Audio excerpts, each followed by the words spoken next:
What's up, Transformers fans? My name's Mondo and welcome to Moonbase 84. This is our first video, so before we get into today's topics, I wanted to take a few minutes to introduce myself and the channel. I've been a Transformers fan since the birth of G1 in 1984, hence the name of the channel. But, and that's a huge but, although that's where my fandom started, that is not where it ends.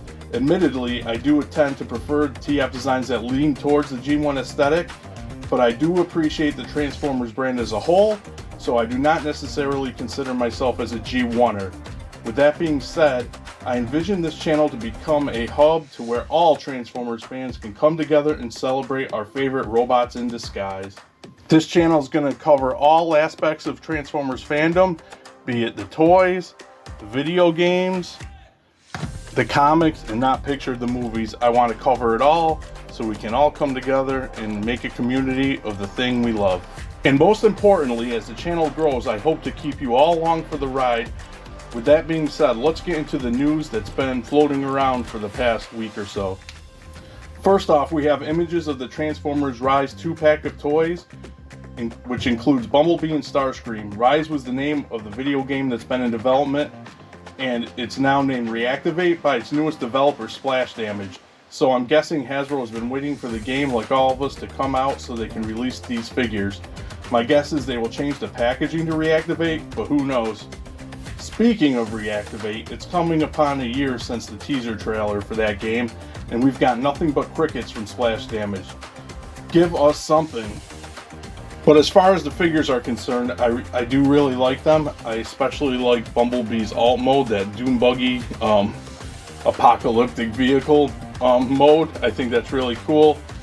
And you will notice some parts are mismatched, and that's because, like the new title of the game is, it's Reactivated. Humans reactivate the Transformers to fight what looks to be the Quintessons, which I think is really cool. So you could have like Starscream and Bumblebee actually being on the same team for once. So hoping sooner than later we get some more news on the game.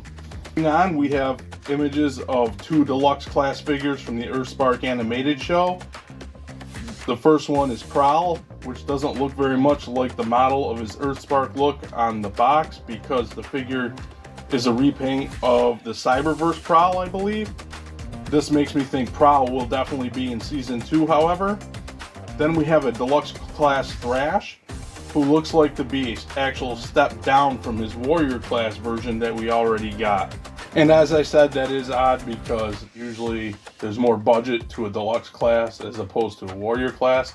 So I think when it comes to Thrash, I'm going to pick up the Warrior class. Now, as far as the Earthspark toy line in general, from what I've been hearing, is that it isn't doing very well, and from the amount of Earthspark figures lingering on the shelves of my store, I tend to agree and think this is the case, which to me it is a shame, because while the Earthspark figures aren't incredible by any stretch, I find that they are a lot of fun. At least the 2 that I happen to have in my collection so far are fun.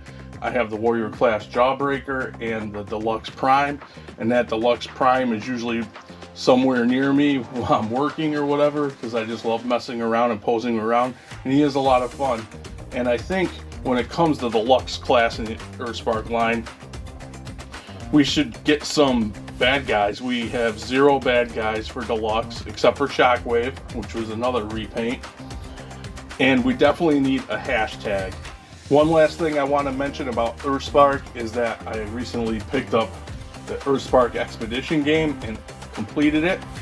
And while, just much like the toy line, it isn't the most incredible game ever, it's not a War for Cybertron or Fall of Cybertron, but I did have a good time with it. It was more like a game in between, like when I just wanted a chill game to play, and I did actually end up enjoying it. I'm going to do a video on that game on the channel. This past week we also got a plot leak for next year's animated movie Transformers 1, and supposedly the movie is about Megatron, Prime or Orion Pax, Elita 1 and B going on an adventure to find the transformation cog, which will give Cybertronians the ability to transform. The leak also provided a sketch of what Megatron and Prime would look like, noting that their chests will have like a hollow empty space where the T-Cog will fit once they obtain it. Obviously, this means the movie takes place a long time ago in Transformers history. So my hot take on this is, if done well, it could be a good time, but we'll have to wait until next fall to find out. And to close out the show, I wanted to move to comics and talk about the Energon Universe by Skybound, specifically Transformers issue number 1 and Void Rivals. And both are published, of course, by Skybound and Image Comics. And because this is a Transformers fan channel, we're going to start with Transformers issue number 1, written and drawn by Daniel Warren Johnson. And I really like the first issue. Even though it's been out for a couple of weeks, I'm not going to spoil it in case you haven't had the chance to pick it up yet. But I really like D-Dubs, as he's known in other circles. His art style is just really cool. And you can tell he put a lot of love into this, being a fan himself. And I did check out his creator commentary on his own YouTube channel, and I will leave a link to that in the description. Just a really cool channel. He shows his art and stuff, and he does these creator commentaries. But it's very interesting to hear from him, his thought process in making the comic. And he goes through the book page by page and discusses all sorts of his thought processes, what he had to scrap, what he didn't, what Hasbro interjected. It was just really interesting. As for the actual story, I thought it was well written, and he has me excited for issue number 2. And I just finished reading issue number 4 of Void Rivals, and being a comic reader in general, this has quickly become one of my favorite comic series. I say that not because it's in the Energon universe per se, but tying it in with the Energon universe definitely enhances my enjoyment of the series. But if this was set in its own world without the appearance of any Transformer characters like Jetfire, I would still love this comic. Now, the basic premise of the story is one that has been done numerous times in storytelling, but because it is so well written and executed, it feels totally fresh, and I'm very invested in the main characters. Robert Kirkman is such a great storyteller, and it seems like everything he creates turns into gold. Also, like Transformers issue number 1, I love the art. All in all, I'm loving the Energon universe so far, and hope the upcoming G.I. Joe comics keeps this great trend rolling. With all that being said, that will about wrap up this week's news roundup. Please feel free to comment on any of the topics covered in this episode. I would love to hear from you.